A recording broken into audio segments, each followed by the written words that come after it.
2 hari yang lalu suaranya habis. Biasanya tidak menggunakan mic gitu, tapi hari ini terpaksa menggunakan mic. Kalau enggak nanti pulangnya tanpa suara lagi. Mungkin di awal berkenan saya mau perkenalkan diri, saya Sony Handoko. Ada yang kenal sebelumnya dari sini? Belum. Dengar temannya ada yang kenal dengan saya? Alhamdulillah. Kebetulan hari ini saya mewakili pusat studi halal dari Fakultas Kedokteran Hewan UGM. Kalau yang dari LSP beliau tadi Dr. Hewan Wikrama. Hari ini kita akan berdiskusi, belajar bersama, karena saya juga masih belajar insya Allah untuk membahas tentang 3 hal. Yang pertama adalah menerapkan kesehatan dan keselamatan kerja. Mungkin sudah bisa dimulai belum? Masih banyak cerita sendiri. Saya tunggu 2 menit.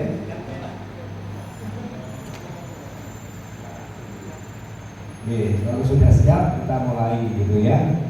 Baik, K3 ya, ini lebih tepatnya kesehatan dan keselamatan kerja itu penting pada semua hal.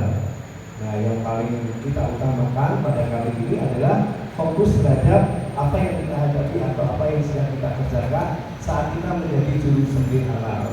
Maka kira-kira. Nah, apapun yang kita sampaikan, kita berusaha tidak jauh-jauh dari KKRI gitu. Jadi kalau punya fatwa sendiri berdasarkan hadis atau apapun itu, silakan. Tetapi kita di awal kita yang general dulu seperti ini. Ini pun juga sudah disusun dengan beberapa ahli fikih ketika SKKN disusun oleh beberapa ahli, banyak ahli fikih yang ada di sana dan merupakan kompromi bersama. Kira-kira begitu. Yang belakang kelihatan? Beneran? Jadi nanti materi insya Allah saya sampaikan ke panitia untuk bisa dibagikan. Jadi fokus saja pada diskusinya saja nanti. Jadi yang disebut dengan unit kompetensi menerapkan keselamatan dan kesehatan kerja ini berhubungan dengan pengetahuan, keterampilan dan sikap kerja yang dibutuhkan sebagai seorang juru sembelih halal. Sekali lagi mungkin sebelumnya sudah disampaikan, kalau kita bicara masalah kompetensi adalah menyangkut 3 hal. Yang pertama adalah pengetahuan, yang kedua adalah keterampilan, tidak kalah pentingnya adalah sikap kerja atau kita sebut dengan adab. Mengingatkan kembali mungkin para juliha sekalian bahwa seorang penyembelih ini tidak ada bedanya dengan orang lain sebenarnya. Kita hanya membantu meyakinkan sembelihannya itu adalah sembelihan yang halal. Jadi jangan sampai juliha ini dibagi jadi bagian dari riya, pamer. Besoknya paling tajam, paling pintar, paling terampil, paling berani. Tidak itu tujuannya juliha. Yakinkan bahwa setiap sembelihan ini adalah ibadah. Niatkan bahwa setiap sembelihan ini adalah niat untuk amal jariah. Bagaimana bisa terjadi ketika kita menyembelih dengan halal, kemudian dimakan orang yang melakukan perbuatan baik, insya Allah kita juga dapat pahalanya. Jangan kita hilang karena ada sedikit riaknya kita di dalam hati kita. Dengan dilihat orang, dengan dilihat temannya, tetangganya, Pak Kiai atau siapapun itu, kita bisa menjadi lupakan itu kalau masih pengennya seperti itu. Dan bukan juga alat pamer punya pisau sendirian yang bagus, yang tajam, yang mahal harganya. Tidak perlu, Allah tidak perlu itu. Ya, kira-kira saya kembali mengingatkan kembali dan tentu saja mengingatkan diri saya sendiri. Baik, apa yang harus perlu diketahui, dibisarkan dan diresapi sebagai seorang penyembelih terkait dengan keselamatan dan kesehatan kerja. Yang pertama adalah adanya alat untuk diri dan kemudian yang sesuai dengan standar minimal. Oke, bapak-bapak sekalian saya mau tanya, kalau bapak-bapak ini beli di kampung pakai sarung tangan bukan yang sebelah kiri? Yang apa?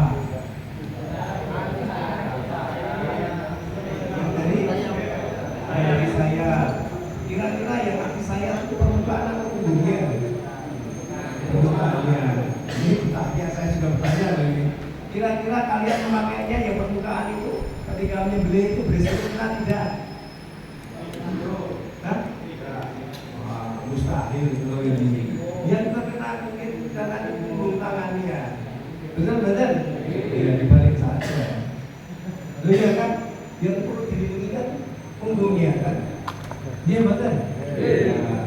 Jadi kita belajar mulai dari sedikit. Baik. Kemudian kita pakai helm. Kira-kira pakai helmnya itu ada resiko ketiban apa dari di atas? Kenapa? Kenapa? Ya, ketiban apa? Ketiban sapi? Ya, kita bisa itu logis. Tapi nanti kalau sama asesor pasti tanya, mana helmnya? Ya, padahal helm yang dipakai untuk di rumah potong itu karena sapinya itu diangkat ke atas. Ya, ada yang pernah apa yang saya lihat sebagai pekerja di rumah potong?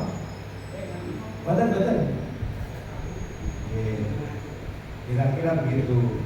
Alhamdulillah saya sudah pernah bekerja di rumah potong. Ya, pengalamannya juga begitu. Ada salah satu teman saya kejatuhan hook, tahu nggak hook penggantung sapi? Ya, kira-kira beratnya berapa? Kira-kira ya kait. Kira-kira kait beratnya berapa kira-kira? Berapa? Wah nggak sampai. Ya kaitnya saja. Yang kilo 3 kilo sampai 5 kilo. Itu kejatuhan hook itu per sapinya. Ya ini per sapinya. Nah itu. Jadi untuk alhamdulillah ya itu dia pakai ini, pakai apa ya gitu. Tapi dia masih kena, tapi kenanya tidak parah. Jadi kena hooknya tadi, karena hooknya lepas, sapinya geser ke samping. Dia kena tapi tidak patah. Jadi sampai di sini ada lukanya dijahit oleh salah 5 itu. Jadi kepalanya kayak celengan gitu. Ya itu perlu. Jadi sesuaikan. Oke, kalau dari atas kita pakai helm. Berikutnya pakai apa? Kacamata. Kalau kayak saya sudah pakai kacamata, perlu pakai kacamata lagi betul? Belum. Pakai kok, belum kayak tersisa. Ini kan sudah termasuk ini ya. Yang penting ininya jangan yang terbuat dari kaca, ya, dari mika. Jadi tidak berisiko pecahnya kena kita. Dari mika atau dari kaca? Sekarang banyakkan dari mika. Kalau dari kaca selain berat, juga mungkin mahal, mungkin. Iya, kira-kira begitu. Nah, kenapa harus pakai kacamata? Percikan. Nah, percikan itu boleh apa? Semprotan, gitu kan dia nyemprot. Iya betul. Iya, karena pancaran darah. Oke, berikutnya apa lagi? Masker. Bahaya yang mungkin muncul?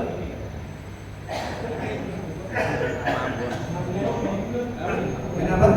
Menghirup apa? Menghirup apa? Menghirup apa? Udara apa bau?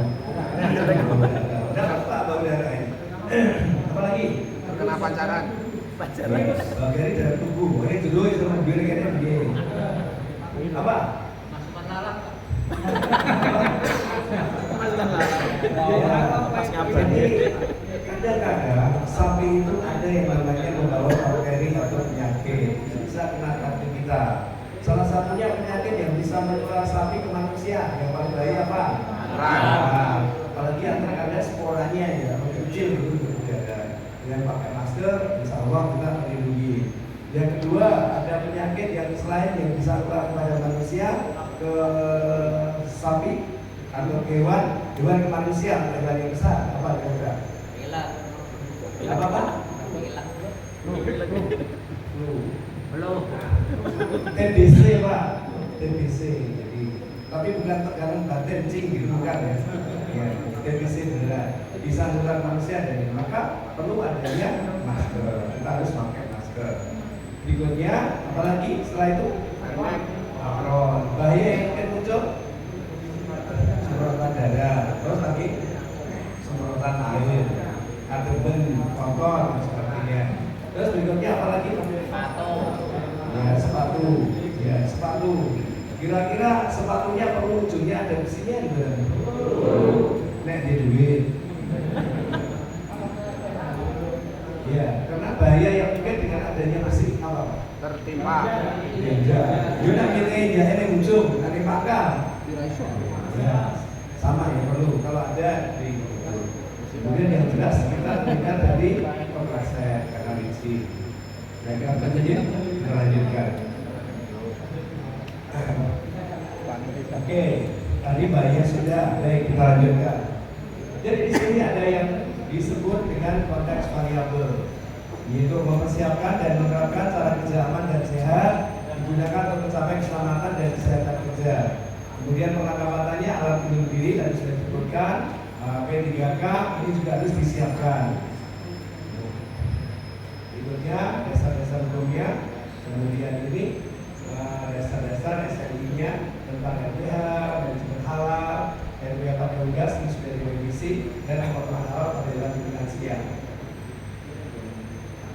Baik, penilaian ini ada pada saat asesmen akan diperiksa atau dikonfirmasi di tempat kerja atau tempat disimulasikan sebagai tempat kerja.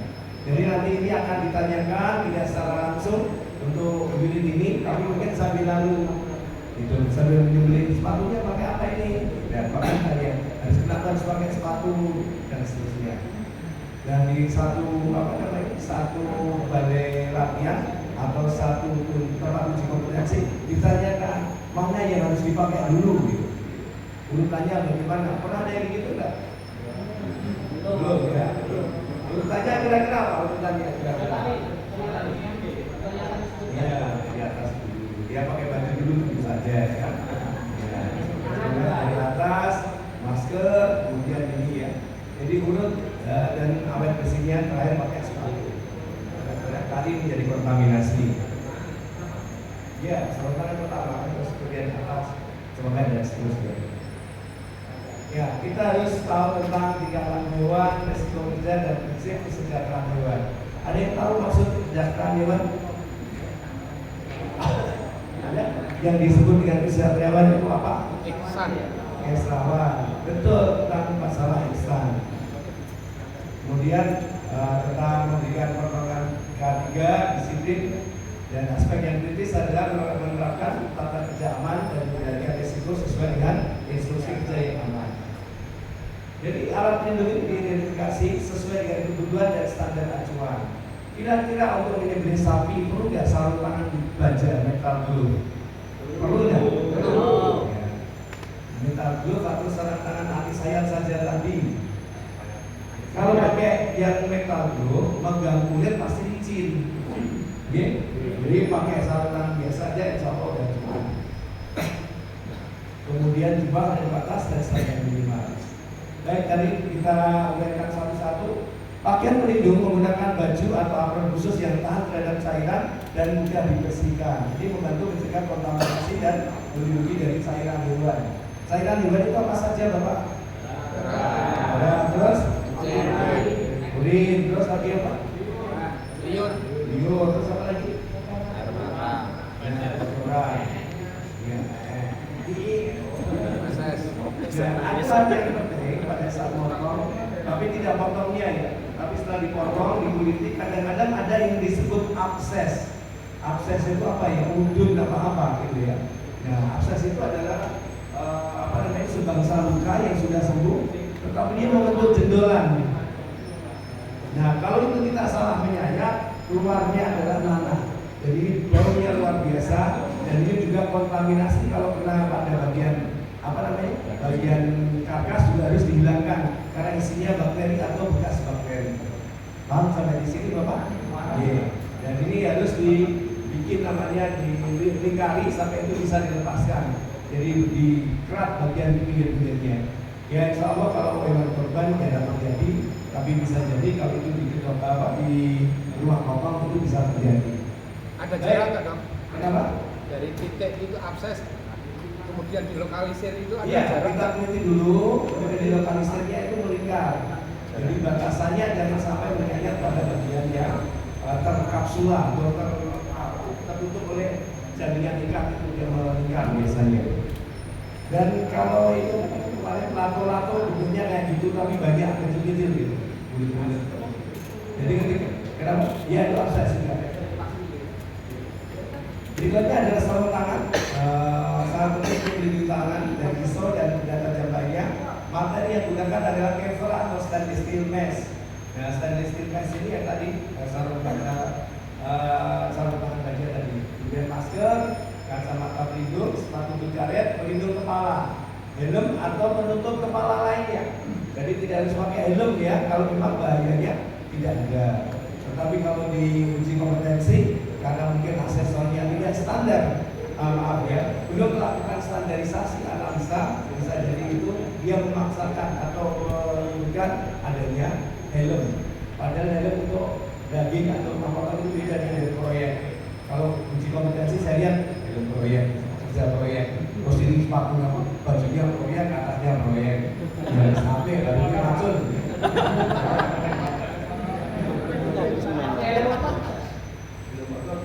Habis itu tanda-tanda sama kambing. Dan yang tidak kalah pentingnya, gunakan peralatan yang bersih dan steril di bagian dari K3 juga. Yeah. Bagaimana dengan hairnet, dokter? Kenapa? Hairnet. Hairnet. Perlukah itu? Nah, jadi kan hanya potong saja atau mengerjakan pekerjaan yang lain. Ketika SKKNI bagaimana? Kalau saya pakai hairnet, kemudian baru helm. Okay. Kalau saya, karena itu kewajiban di kantor, di perusahaan saya begitu. Jadi harus pakai hairnet, kemudian pakai helm. Nantinya bagi kami ini memang menggunakan itu atau? Sebaiknya pakai hairnet. Iya. Karena apa? Baik saya ceritakan. Ketika ini baru terjadi, saya jadi konsultan di salah satu perusahaan. Dia direktur 3 kontainer ini. Itu karena ditemukan rambut manusia di dalam dagingnya. Jadi ayam begitu. Pernah ketika saya menjabat pertama kali kerja di kampung sebelah itu, sebelah selatan itu, kirim ke Jepang itu ada 5 kontainer itu ditolak hanya karena 5 box ada rambutnya sapi itu. Kalau rambutnya insya Allah sudah pakai dan semua. Nah, ini pentingnya menghindari kontaminasi. Nanti kita bahas pada hygiene dan sanitasi. Ya, baik, matur. Kemudian perlengkapan kerja material dipilih sesuai dengan standar. Ada 3 hal yang kata kunci. Perlengkapannya apa saja, materinya saja, standar acuannya apa. Karena kita bicara tentang halal, maka kita akan bicara tentang syariat. Pastikan semua peralatan dan proses pemotongan telah sesuai dengan prinsip halal. Pisau itu tidak boleh terbuat dari buku, terus tandur, terus apa lagi? Cuma 1 gigi. Dari kayu boleh nggak? Boleh. Dari batu boleh nggak? Boleh. Tapi kalau Victor atau ramen kita leles murah itu boleh dulu. Yang berikutnya, gunakan pisau yang tajam untuk memastikan pemotongan cepat dan bersih pada leher hewan sesuai dengan syariat Islam yang mengharuskan mengurangi penderitaan hewan. Ini kata kuncinya adalah pisau tajam. Tadi pas saya datang ke sini, salah satu instruktur menyampaikan ketajaman harus seperti apa. Kalau bapak-bapak mengukur ketajaman, kira-kira pakai apa, Pak? Plastik. Kira-kira bapak kalau kerja di negeri itu rumah itu kira-kira disediakan kertas nggak? Ya. Di SKKN ini sebenarnya kertas betul. Kertas. Saatnya direvisi. Ya. Apa yang paling mudah untuk melakukan tes tanpa kita harus minta kertas atau ini? Pada saat kita bekerja. Kalau kita saat ngasah kita boleh apa pilihannya? Surat tisu, kapas, wah monggo itu. Kira-kira apa? Bukunya dibiayain.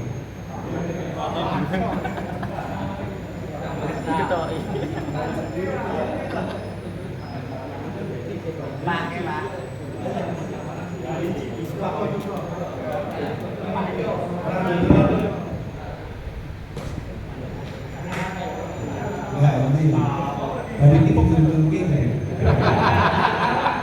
Gini. Jadi orang Islam itu punya Tuhan.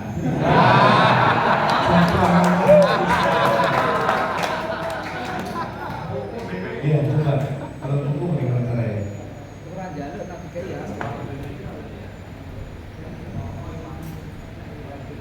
Gimana? Kira-kira?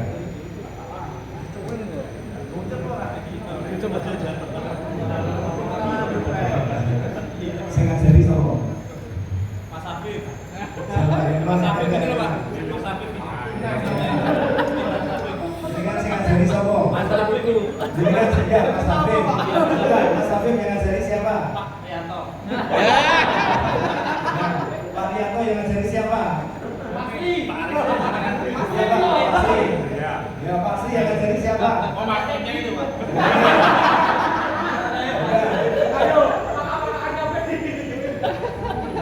Ini guyon ya. Kalau sanatnya nggak ketemu dengan saya nggak sah. Panset ah. Oke, dulu ketika belum ada instruktur Julia muncul pertama kali, saya ngajarin instrukturnya. Jadi kalau ada terjadi bias atau bahasanya apa, bias itu bisa jadi. Jangan terlalu menyulitkan diri ya. Ini ditarik dulu, lurus gini, dia harus bikin, tidak boleh geser. Jadi ininya juga harus ada bekasnya. Kemudian dia miring begini, ketika dia masih meleset, dia berarti kurang tajam. Itu aja. Nah, ini belum ya.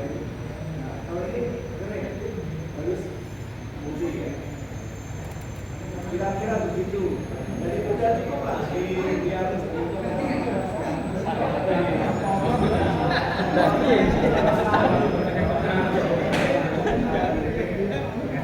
ya, coba kalau jenengan pakai kertas terus, apa jenengan orang diprotes kalau Greenpeace? Betino mohon dipotong untuk bikin kertas. Sudah saatnya kita harus melakukan penghematan. Di sini selatan begitu. Dia betul. Muter apa-apa. Ya mungkin habis ya. Sesuk pukul kena. Kayak duit dari Pringos. Esok dikrok sore pukul. Dia loh. Kira-kira gitu. Terus ada mau dikerokin sini, dikerokin, bulunya habis, bulunya siapa sekarang ini? Gitu. Dan ingat, bulu ini adalah ada bakterinya gitu. Jadi, kalau ini kan relatif lebih smooth, kurang lebih ya. Tadi udah praktek, mau praktek lagi sama saya enggak? Nggak usah, cukup ya. Enggak kepenatan. Meraba direkomendasikan nggak dokter? Kenapa? Meraba. Kenapa? Direkomendasikan nggak untuk mengadakan rambut Meraba. meraba? Ya. Yakin tangannya pasti. Yakin tangannya tidak ada bakterinya. Yakin tangannya tidak ada bakteri. Kan dengan jalan dulu, aku pakai pedangku dengan berapa dan sisa. Tangan kita itu kan mengandung satu bakteri, ya kalau misalnya dengan daging, yang kedua misalnya dengan kadar garam. Kita lupa ngelap, besoknya sudah korosi. Apalagi baja-baja yang high carbon. Ya, meraba istrinya saja, jangan istri orang lain.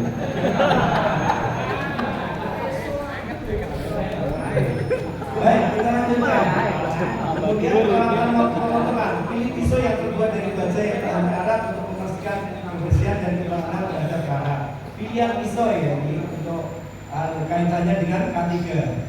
Kira-kira Bapak Ibu sekalian, Bapak Ibu yang tinggal. Kira-kira kalau bisa tetap. Kira-kira pisau yang bahaya itu pisau yang tajam atau pisau yang tumpul? Tumpul. Yakin ya? Yakin. Ya, karena dengan pisau yang tumpul, ketika kita bekerja, tenaganya berlebihan, sering-sering di luar kontrol. Tetapi ketika kita tajam, kita tahu tekanan seberapa yang harus kita berikan. Ngerti ya, Bapak? Pengalaman saya itu di rumah itu teman udah tertancap pisau 2 kali ketika dia boling di meja, meleset karena kena tajam dan nancep lah ke sini. Ya, penggunaan pisau itu juga ada aturannya. Jangan mengarahkan pisau ke tubuh kita, arahkan keluar atau ke sana dengan melihat sekeliling kita. Pada saat potong kadang-kadang itu kan guyup gitu ya, hidup bahasanya Jogja itu. Jadi ramai sekali, tapi kita harus menggunakan teknik yang paling aman. Teknik udah sakti-sakti bisa dibahas. Oke. Nah, besok yang beredar di masyarakat banyak sekali beragam, dari baja-baja yang mulai biasa sampai baja-baja yang mahal. Ada yang mulai, tetapi saya sendiri sebagai pribadi lebih suka yang terjangkau. Misalnya Tramontina itu terjangkau, sudah baja yang karbon. Saya ada sedikit cerita di tahun sekitar 94, umur kita nilai sudah belum Oh, 3 tahun. Di tahun 94 saya bekerja di rumah itu tadi. Ini kan ada pisau yang termahal waktu itu, namanya Green River Custom Dexter. Peso pada zaman itu 9 juta. Peso skining 9 itu waktu itu. Dolar masih 1.500 waktu itu. Dolar Amerika masih 1.500. Dan itu saya lihat pada saat saya nonton pertama kali Tramontina, karakternya sama. Oh sama, bagus lah. Jadi bukan saya pabrikan Tramontina. Boleh dibilang Tramontina di Indonesia juga salah satunya saya yang membuat dikenal. Kira-kira begitu ya. Saya udah cukup. Mau punya uang sedikit, naiklah ke Victorino, naik lagi, mungkin kemana, ke Carlos dan sebagainya. Tapi ingat ya Bapak Ibu sekalian, saya bukan anti buatan tradisional, kemana tidak. Sepanjang peso itu tajam, bagus, bisa digunakan untuk bekerja, it's okay. Cuman saya nggak setuju secara pribadi, bapak-bapak ini menggunakan pisau dengan gagang dari kayu. Ya, satu lagi sekali